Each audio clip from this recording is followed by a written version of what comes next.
नमस्कार and welcome you all to DRX mentor. मैं हूं डॉक्टर जैन। प्रीवियस वीडियोस में हमने डिस्कस किए थे फार्माकोलॉजी के इंट्रोडक्शन पार्ट से जनरल फार्माकोलॉजी के जो कुछ टॉपिक थे, जैसे कि इंट्रोडक्शन हो गया, रूट ऑफ ड्रग एडमिनिस्ट्रेशन हो गया, फार्माकोकाइनेटिक्स हो गया, फार्माकोडायनेमिक्स हो गया। फार्माकोकाइनेटिक्स में हमने डिफरेंट एडीएमई एस्पेक्ट्स में एमसीक्यूज देखे थे। In this video we are going to discuss about the pharmacotherapy, जिसमें कि क्लिनिकल ट्रायल वगैरह से रिलेटेड जो टॉक्सिटी स्टडीज होती हैं उनसे रिलेटेड एमसीक्यूज आते हैं, उनके बारे में इस वीडियो हम डिस्कस करने वाले हैं। तो चलिए स्टार्ट करते हैं। हाँ, यदि आपने प्रीवियस वीडियोस नहीं देखे हैं तो मैं उनकी लिंक डिस्क्रिप्शन में दे दूंगा, सो दैट आप वहां से जाके उनको देख सकते हैं। तो चलिए स्टार्ट करते हैं। बट उससे पहले मैं आपसे एक क्वेश्चन पूछूंगा जो कि आरआरबी 2019 फार्मासिस्ट एग्जाम में आ चुका है। क्वेश्चन है, sodium bicarbonate is commonly known as. आपके ऑप्शंस हैं caustic soda, Rochelle salt, baking soda, Epsom salt. तो आपको राइट आंसर करना है कमेंट। और यदि आपको अदर जो सॉल्ट दिए हैं, यदि उनके केमिकल फॉर्मूला पता है तो वो भी आप कमेंट कर सकते हैं, जैसे कि रोचे सॉल्ट हो गया, इप्सम सॉल्ट हो गया। ये जनरली यूज किए जाते हैं फार्माकोलॉजी में और आपको उसका यूज भी कमेंट करना है। तो चलिए स्टार्ट करते हैं। बट उससे पहले यदि आपने चैनल को सब्सक्राइब नहीं किया तो चैनल को सब्सक्राइब कर लीजिए, सो दैट फार्मा रिलेटेड जो भी इंपॉर्टेंट इन्फॉर्मेशन है, न्यूज है, वो आपको मिलती रहेगी। तो चलिए स्टार्ट करते हैं। सबसे पहला क्वेश्चन है, Ames test is use to assess. जो एम्स टेस्ट होता है वो किसके असेसमेंट के लिए यूज किया जाता है? ऑप्शंस है एक्यूट टॉक्सिसिटी, सब एक्यूट टॉक्सिसिटी, क्रोनिक टॉक्सिसिटी, म्यूटाजेनिसिटी। इसका राइट आंसर है म्यूटाजेनिसिटी, क्योंकि एम्स टेस्ट यूज किया जाता है। एक और इससे रिलेटेड क्वेश्चन पूछा जाता है कि इसका जो एम्स टेस्ट में बैक्टीरिया यूज किया जाता है उसका नाम क्या होता है? तो देख सकते हैं आप यहाँ पर म्यूटाजेनिसिटी क्या होती है। Mutagenicity is ability of chemical agent और drug to cause genetic mutation. Actually क्या होता है, जब भी कोई मेडिसिन डिस्कवर की जाती है या फिर अर्ली अप्रूवल फेज में होती है तो वहां पर उसकी म्यूटाजेनिसिटी देखी जाती है कि कोई जो भी आप मेडिसिन खा रहा है वो म्यूटाजेनिक तो नहीं है। तो उसके लिए एम्स टेस्ट यूज किया जाता है और एम्स टेस्ट में एक बैक्टीरिया यूज किया जाता है जिसका नाम होता है साल्मोनेला टाइफीरियम। तो आप ये याद रखिएगा, ये कई बार पूछा जा चुका है, एम्स टेस्ट से भी क्वेश्चन आ चुका है और इसमें जो कौन सा बैक्टीरियल स्ट्रेन यूज की जाती है उससे भी क्वेश्चन आ चुका है। नेक्स्ट क्वेश्चन है, आईसीएच स्टैंड फॉर। आईसीएच का फुल फॉर्म क्या होता है? आपके ऑप्शन है investigational conference on health, institutional centre of harmonisation, Indian council on harmonisation, international conference on harmonisation. इसका राइट आंसर है international conference on harmonisation. Simple question है but ये कई बार पूछा जा चुका है। नेक्स्ट क्वेश्चन है, schedule Y of the drug and cosmetic rule deal with. जो शेड्यूल वाई होता है आपने ज्यूरिस्प्रूडेंस में पढ़े होंगे, डिफरेंट ए टू जेड तक शेड्यूल्स होते हैं, उनमें भी सब टाइप्स हैं। तो उनमें से जो वाई होता है वो किससे डील करता है? आपके ऑप्शंस हैं list of generic drugs, contain standard of drug patent, disinfectant fluid, contain requirement guideline for clinical trial। इसका राइट आंसर है requirement and guideline for clinical trials. ऐसे ही बहुत सारे शेड्यूल्स हैं जो कि आपको याद करना है, जनरली पूछे जाते हैं। जैसे शेड्यूल ओ के बारे में पूछा जा चुका है, शेड्यूल आर के बारे में पूछा जा चुका है, शेड्यूल एस के बारे में पूछा जा चुका है। तो आपको जस्ट वहाँ पे 20-22 शेड्यूल हैं जो आपको याद करना है। मोस्टली जो पूछा जाता है शेड्यूल एफ से रिलेटेड, क्योंकि उसमें F1, F2, F3 हैं, तो उसमें पूछा जाता है कि F1, F2 किससे रिलेटेड है। नेक्स्ट क्वेश्चन है, माइक्रोडोजिंग स्टडी इज ऑल्सो कॉल्ड। आपने क्लिनिकल ट्रायल पढ़े होंगी, उसमें डिफरेंट फेजेस होती हैं, phase 1, phase 2, phase 3, phase 4 and phase 0। तो उसमें से किसको माइक्रोडोजिंग स्टडी भी ऑल्सो कहा जाता है? आपके ऑप्शन है phase 1, phase 2, phase 3 and phase 0। तो इसका राइट आंसर है फेज 0। इसमें लगभग 100 टाइम जो भी ड्रग आपने डिस्कवर किया उसका डोज पहले दिया जाता है आफ्टर प्री क्लिनिकल के बाद। प्री क्लिनिकल मतलब जैसे कि कोई भी ड्रग आपने डिस्कवर की है तो उसको पहले टेस्ट करेंगे आप एनिमल्स पे, तो उसको बोलते हैं प्री क्लिनिकल। जब वहां से अप्रूवल आता है तो फिर क्लिनिकल की स्टेज में जाता है।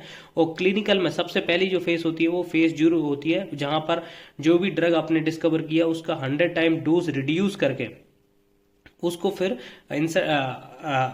ह्यूमंस को दी जाती है और फिर देखा जाता है कि कोई साइड इफेक्ट तो नहीं आ रहा। तो इसका राइट आंसर है microdosing related to phase 0। Next question है, post marketing surveillance studies in which phase. Post marketing surveillance किस फेज में होती है? Phase 1, phase 2, phase 3 and phase 4। तो इसका राइट आंसर है फेज 4 स्टडीज होती हैं। ठीक है, नेक्स्ट है फेज 3 थेरेपेटिक कंफर्मेशन इज। कौन सी स्टडी होती है? ट्रिपल ब्लाइंड होती है, सिंगल ब्लाइंड होती है, रैंडमाइज डबल ब्लाइंड होती है, या फिर कोई भी नहीं होती? इसका राइट आंसर है रैंडमाइज डबल ब्लाइंड। तो ब्लाइंड का मतलब क्या होता है? जैसे ट्रिपल ब्लाइंड होता है तो ट्रिपल ब्लाइंड का मतलब होता है study is a type of clinical trial where the assignment, treatment hidden from participant, experimenter and researcher. इनमें तीनों लोगों को पता नहीं होता है कि कौन सी जो ड्रग वगैरह जो वर्क वगैरह असाइन किया गया है पर्टिकुलरली। सिंगल ब्लाइंड में क्या होता है कि पर्टिकुलरली पेशेंट्स को पता नहीं होता है, जो रिसर्चर होता है उसको पता होता है इंटरवेंशन के बारे में, कोई ड्रग के बारे में, बट जो पार्टिसिपेंट होता है उसको नहीं पता होता है। नेक्स्ट है रैंडमाइज डबल ब्लाइंड। तो इसमें क्या होता है, जो पार्टिसिपेंट होता है और जो आपका रिसर्चर होता है उन दोनों को ही नहीं पता होता है, जो हायर अथॉरिटी होती है उनको पता होता है इसके बारे में। ठीक है, नेक्स्ट क्वेश्चन है chronic toxicity conducted for how much duration. आपने टॉक्सिटी पढ़ी होंगी, डिफरेंट एक्यूट होती है, सब एक्यूट होती है, क्रोनिक होती है, तो उनके ड्यूरेशन जनरली पूछ लिए जाते हैं। तो जो क्रोनिक स्टडी होती है उसका ड्यूरेशन कितना होता है, तो इसका राइट आंसर है 6 to 12 मंथ। तो बाकी का और देख लेते हैं। जैसे एक्यूट टॉक्सिटी होती है, इसमें क्या किया जाता है, single escalating dose are given to the small group of animal that are observed for over effect and mortality for 1 to 3 days। अब ये पूछा जा सकता है कि जो एक्यूट टॉक्सिटी होती है उसका ड्यूरेशन कितना होता है, तो 1 to 3 days होती है। ठीक है, इसमें ऑर्गन टॉक्सिटी और हिस्टोपैथोलॉजिकल एग्जामिनेशन किए जाते हैं। सब एक्यूट टॉक्सिटी होती है, उसमें 2 to 12 वीक का ड्यूरेशन होता है, और जनरली इसमें ED50, ठीक है, LD50 डोज आपका कैलकुलेट किया जाता है। तो आपको ये याद रखना है कि इसमें कितना ड्यूरेशन होता है, तो 2 to 12 वीक का ड्यूरेशन इसमें होता है सब एक्यूट टॉक्सिटी में। और क्रॉनिक में कितना होता है, मैंने आपको बताया था, क्रॉनिक में 6 to 12 मंथ में इसमें ड्यूरेशन होता है। नेक्स्ट क्वेश्चन है Helsinki declaration is related with ethical principle regarding. तो इससे किससे रिलेटेड है, एनिमल एक्सपेरिमेंट से या ह्यूमन एक्सपेरिमेंट से, इन सिलिको एक्सपेरिमेंट से, नन ऑफ द अबव। तो इसका राइट आंसर है ह्यूमन एक्सपेरिमेंटेशन से। एक यहाँ पर एक जेन्युइन क्वेश्चन बनता है कि एनिमल एक्सपेरिमेंट से रिलेटेड कौन करता है, तो इस जो इंडिया में इस एनिमल एक्सपेरिमेंट से रिलेटेड होता है उसको वो डील करता है, जो कुछ गाइडलाइन होती है, जैसे कि वो गाइडलाइन है CPCSEA। तो जनरली इसका फुल फॉर्म पूछ लिया जाता है। फुल फॉर्म होता है committee for the purpose of control and supervision of experiment on animal. तो जो ह्यूमन में होते हैं वो हेलेंस्की डिक्लेरेशन के थ्रू होते हैं, और जो एनिमल के होते हैं वो CPSC के थ्रू होता है। तो आप ये याद रखिएगा। नेक्स्ट क्वेश्चन है pre clinical studies are conducted on. जो प्री क्लिनिकल स्टडीज होती हैं वो किस पे कंडक्ट की जाती हैं, एनिमल पे, ह्यूमन पे, बैक्टीरिया पे, नन ऑफ द अबव। इसका राइट आंसर बहुत सिंपल है, एनिमल पे। ह्यूमन पे क्लिनिकल ट्रायल किए जाते हैं। नेक्स्ट बैक्टीरिया की बात की थी हमने अभी जो प्रीवियस क्वेश्चंस में, कि बैक्टीरिया पे एम्स टेस्ट जनरली जो भी म्यूटाजेनिसिटी वगैरह हो गया, या फिर आपको जब करना होता है एंटीबायोटिक वगैरह की, तब उस टाइम आप बैक्टीरिया पे स्टडी करते हैं। नेक्स्ट है most reliable form the basis of clinical decision. इनमें से कौन से ग्रेड का जो होता है वो मोस्ट रिलायबल होता है, grade 1, grade 2, grade 3 and grade 4। तो इसका राइट आंसर है ग्रेड 1। यहां पर देखिए आप ग्रेड 1 एंड ग्रेड 4, ये दोनों को ही आप याद रखना है। ग्रेड 1 जो होता है वो मोस्ट रिलायबल होता है, और ग्रेड 4 जो एविडेंस होते हैं वो लीस्ट रिलायबल होते हैं। तो ये पूछा जा सकता है कि जो ग्रेड 4 होते हैं वो लीस्ट रिलायबल होते हैं या फिर मोस्ट रिलायबल होते हैं। तो ये आपको याद रखना है, जो ग्रेड 1 होता है वो मोस्ट रिलायबल होते हैं, और ग्रेड 4 होते हैं वो लीस्ट रिलायबल होते हैं। नेक्स्ट है clinical studies are basically of the following type. Clinical studies कौन से टाइप की होती है, clinical trials, cohort studies, case control studies and all of the above. इसका राइट आंसर है ऑल ऑफ द अबव। ये आप याद रखिएगा, और जनरली आपको जहां पे भी ऑल ऑफ द आंसर मिलता है वो 99% ऑल ऑफ द अबव ही होता है। नेक्स्ट है G protein coupled receptor is a 5 alpha helical membrane, 7 alpha helical membrane, 7 beta helical membrane, none of the above. तो इसका राइट आंसर है 7 अल्फा हेलिकल। ये आप देख सकते हैं जो GPCR होता है वो 7 मेम्ब्रेन होता है, 1 2 3 4 5 6 7। ठीक है, अब इसमें एक और क्वेश्चन बनता है कि जो एक्स्ट्रा सेलुलर होता है वो एन टर्मिनल होता है। ये आप याद रखिएगा, NH2 जो दिया हुआ है। तो जो एक्स्ट्रा सेलुलर होता है वो एन टर्मिनल होता है, और जो इंट्रा सेलुलर होता है वो C टर्मिनल होता है। तो ये भी पूछ लिया जाता है कि एक्स्ट्रा सेलुलर में कौन सा ग्रुप होता है और इंट्रा सेलुलर में कौन सा ग्रुप होता है। नेक्स्ट क्वेश्चन है receptor for which no endogenous mediator or ligand are called.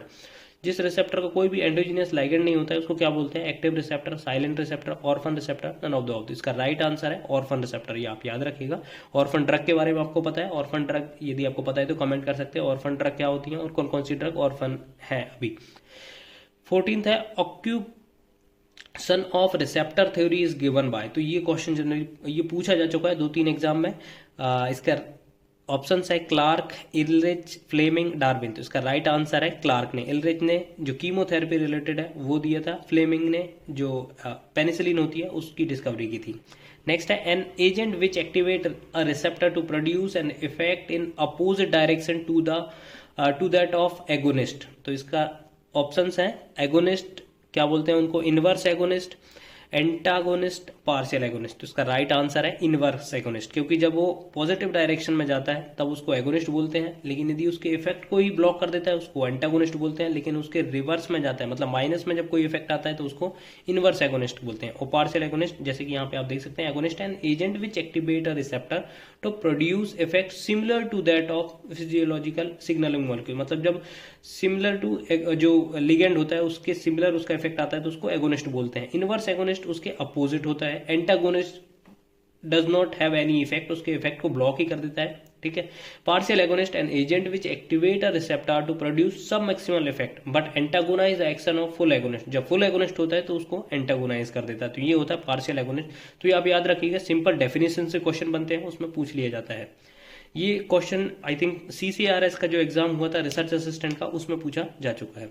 I hope ये इन्फॉर्मेशन आपको अच्छी लगी होगी। अच्छी लगी तो प्लीज सब्सक्राइब करिए, वीडियो को लाइक करिए, शेयर करिए एंड कमेंट करिए। Thank you. नमस्कार एंड